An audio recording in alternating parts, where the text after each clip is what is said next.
১৯৭২ সালের সংবিধানটি আওয়ামী লীগের দলীয় ছিল বলে মন্তব্য করেছেন বৈষম্য বিরোধী ছাত্র আন্দোলনের অন্যতম সমন্বয়ক হাসনাত আব্দুল্লাহ।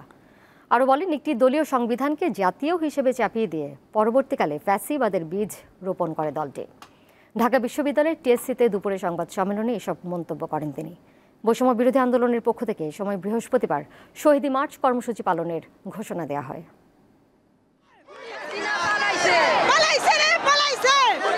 বৈষম্য বিরোধী ছাত্র আন্দোলনের মুখে শেখ হাসিনা সরকার পতনের 1 মাস পূর্ণ হবে 5 সেপ্টেম্বর। সেই উপলক্ষে কর্মসূচি নিয়ে ঢাকা বিশ্ববিদ্যালয়ের টিএসসিতে সংবাদ সম্মেলন করে বৈষম্য বিরোধী ছাত্র আন্দোলনের অন্যতম সমন্বয়করা।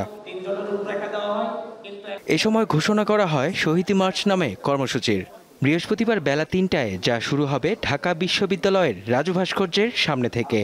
যারা এই ফ্যাসিস্ট সরকারের পতনের জন্য নিজের রক্ত দিয়েছে, জীবন দিয়েছে, তাদেরকে স্মরণ করে আগামীকাল 5 সেপ্টেম্বর আমাদের ছাত্র জনতার অভ্যুত্থানের 1 মাস পূর্তি উপলক্ষে আমরা একটি শহীদি মার্চ করতে চাই।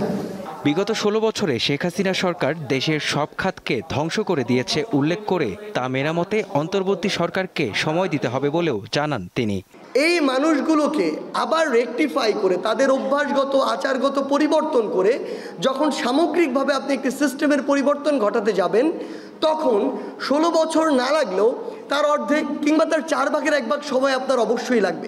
সংবাদ সম্মেলনে উঠে আসে সংবিধান প্রসঙ্গ। আওয়ামী লীগের পুনর্বাসনের সমালোচনা করে বৈষম্য বিরোধী ছাত্র আন্দোলনের অন্যতম এক সমন্বয়ক জানান, 1972 সালে যে সংবিধান প্রণীত হয় তা ছিল সম্পূর্ণ দলীয়।